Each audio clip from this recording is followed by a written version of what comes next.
Assalamualaikum warahmatullahi wabarakatuh. Kami dari kelompok 5 akan mengulas tentang cybercrime atau kejahatan dunia maya. Jangan lupa dinonton videonya sampai selesai ya teman-teman. Saya Abdurrahman. Saya Hairun Nisa. Saya Husnul Khatimah. Saya Irna Mutmainnah Syam. Saya Eni Mardani. Saya Radika Septika Sari.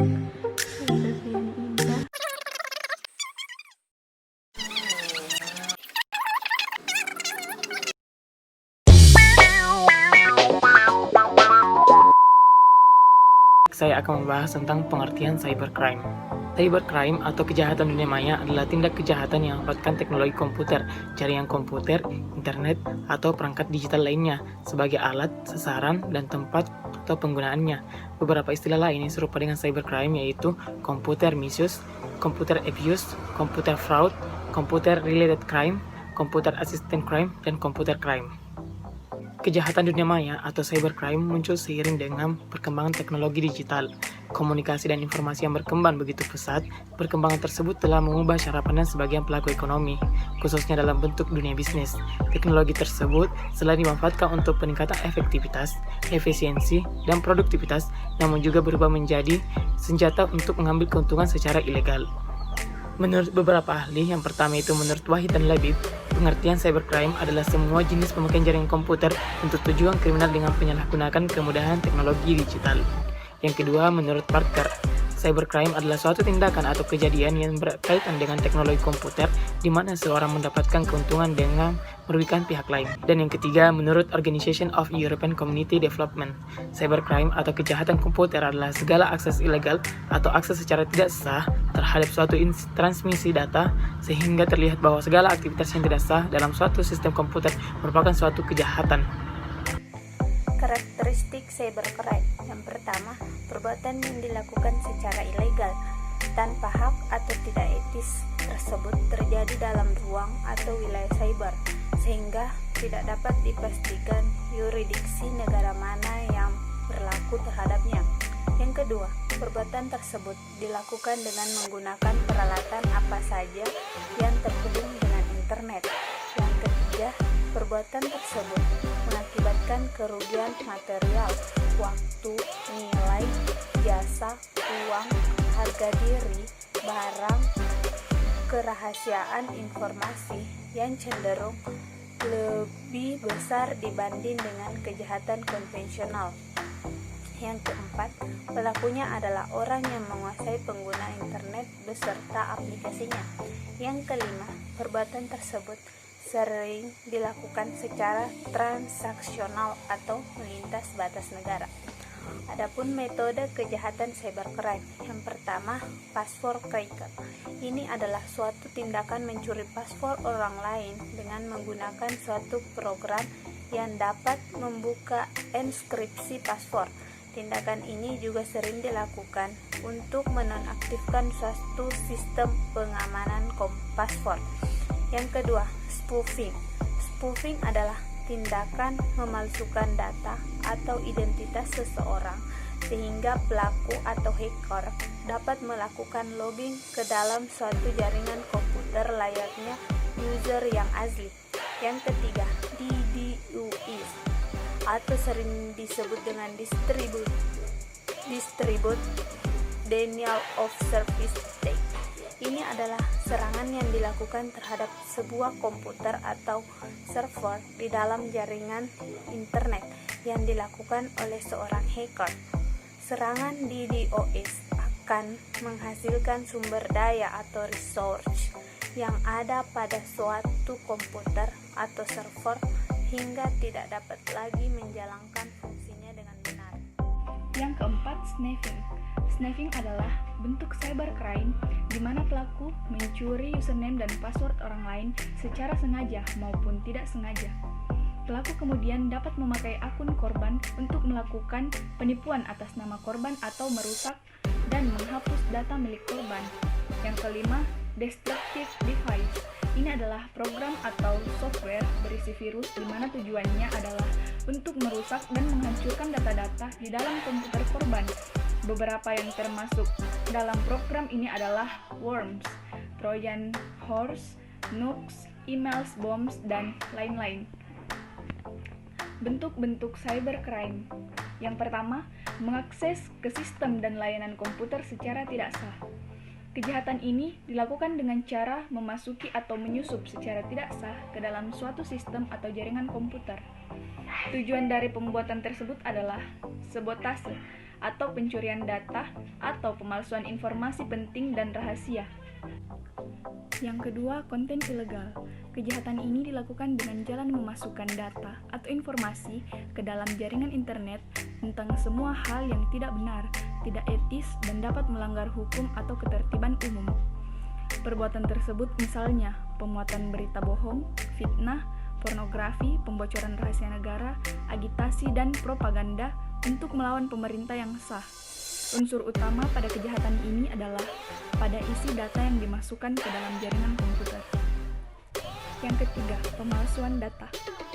Kejahatan ini dilakukan dengan cara memalsukan data pada dokumen-dokumen penting yang tersimpan dalam sistem komputer sebagai scriptless dokumen melalui internet.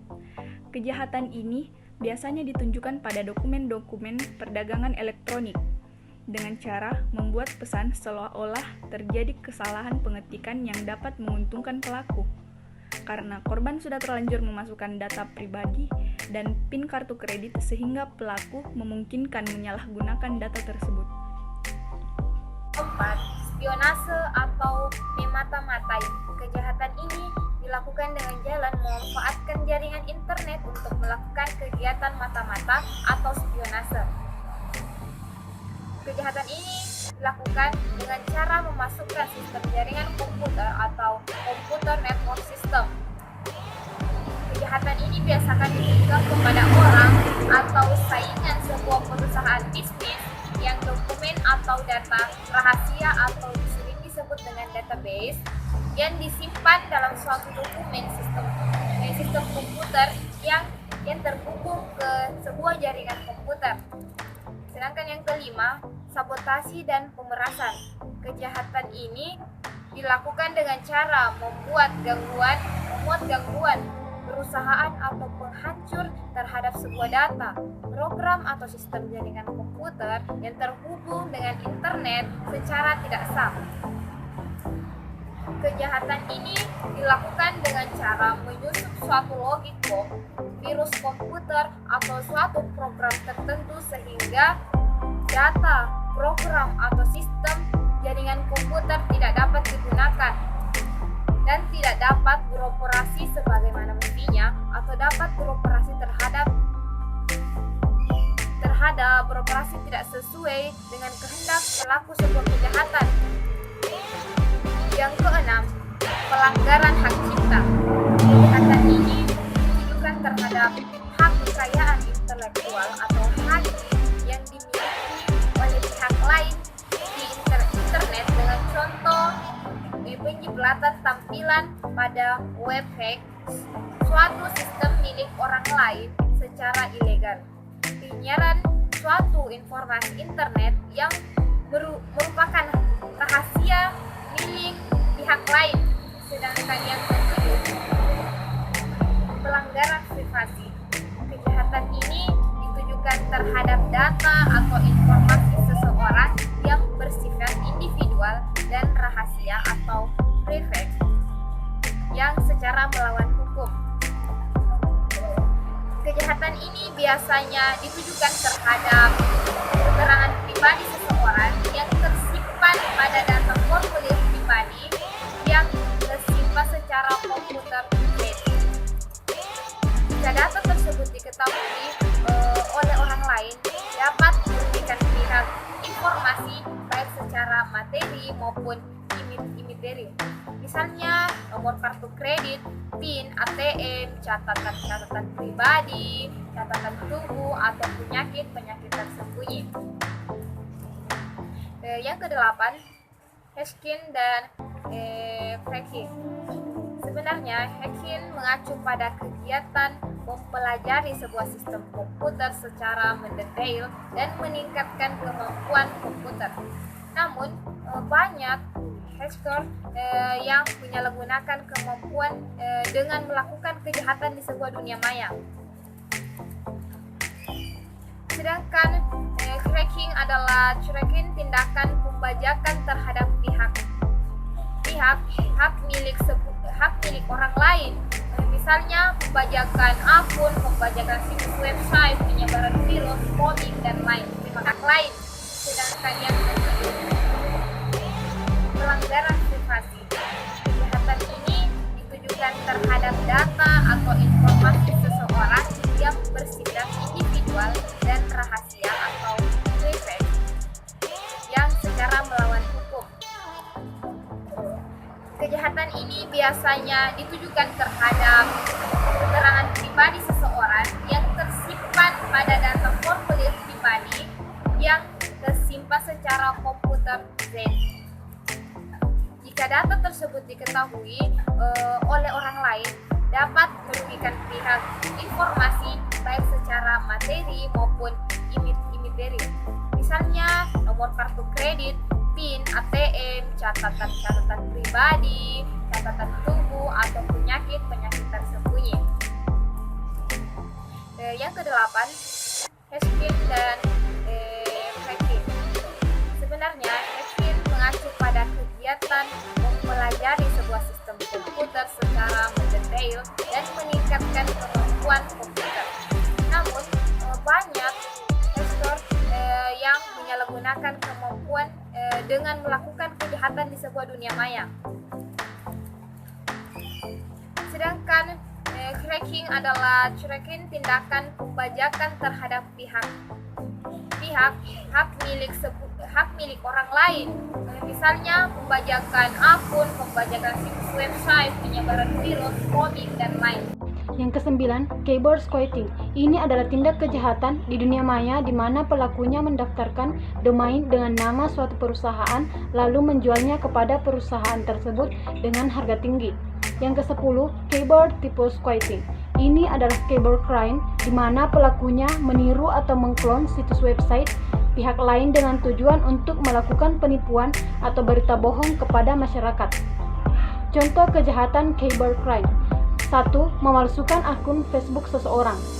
Salah satu contoh kejahatan keyboard crime yang paling sering terjadi adalah pengkloningan akun Facebook milik seseorang. Tindakan ini marak terjadi kepada para publik figur atau tokoh terkenal yang memiliki banyak pengikut. Dengan banyaknya atensi yang diterima oleh akun kloningan, pemalsuan biasanya akan semakin cepat mendapat korban. Keyboard crime model ini biasanya meminta bayaran uang dengan cara transfer ke rekening tertentu. Jadi, jangan mudah percaya jika dihubungi seseorang yang mengaku sedang membutuhkan bantuan. 2. Fenomena ransomware Wannacry. Beberapa tahun lalu, jagat digital sempat diramaikan dengan kemunculan virus komputer ransomware Wannacry yang mampu mengunci data komputer seseorang. Untuk bisa membuka dan mengakses data tersebut, syarat yang harus Anda lakukan adalah membawa sejumlah uang tebusan melalui wallet. Cara penanggulangan cybercrime.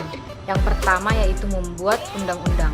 Cara paling elegan agar tindakan cybercrime tidak semakin merajalela adalah dengan membuat peraturan yang dimasukkan ke dalam undang-undang. Penegakan hukum nantinya bakal membuat para pelaku cybercrime berpikir panjang sebelum melakukan tindakan kriminal karena dasar hukumnya jelas. Di Indonesia, aturan mengenai cybercrime saat ini meninduk pada undang-undang IT.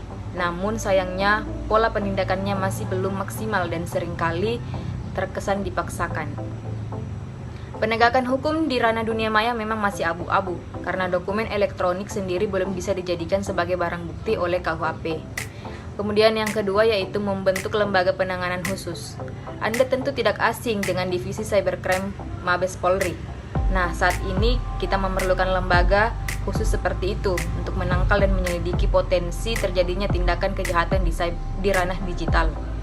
Beberapa negara tercatat sudah mulai menerapkan konsep ini dengan membentuk lembaga khusus yang menangani persoalan cybercrime. Kendati demikian, hal tersebut hanya akan efektif jika diterapkan oleh banyak negara. sehingga tidak ada celah bagi pelaku cybercrime dimanapun mereka berada. Kemudian selanjutnya yaitu memperkuat sistem. Pengamanan sistem menjadi benteng pertama yang bisa kita andalkan untuk menghindari potensi cybercrime. Untuk mengamankan sistem secara mandiri, Anda bisa menambahkan beberapa add-ons seperti sertifikat SSL pada website, antivirus komputer, hingga melakukan pengamanan fisik pada jaringan untuk memproteksi server.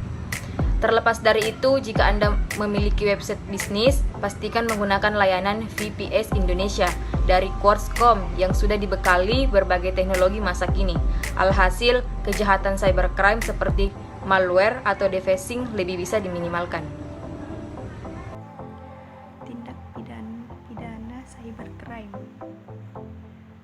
Tindak pidana cybercrime di Indonesia telah diatur di dalam Undang-Undang ITE, Informasi dan Transaksi Elektronik, nomor 11 tahun 2008 dan nomor 19 tahun 2016 tentang perubahan Undang-Undang nomor 11 tahun 2008. UU ITE telah menetapkan perbuatan mana yang termasuk tindak pidana di bidang cybercrime dan telah ditentukan unsur-unsur tindak pidana dan penyerangan terhadap berbagai kepentingan hukum dalam bentuk rumusan-rumusan tindak pidana tertentu. Tindak pidana cybercrime pada UU ITE diatur dalam 9 pasal, yaitu dari pasal 29 sampai dengan pasal 35.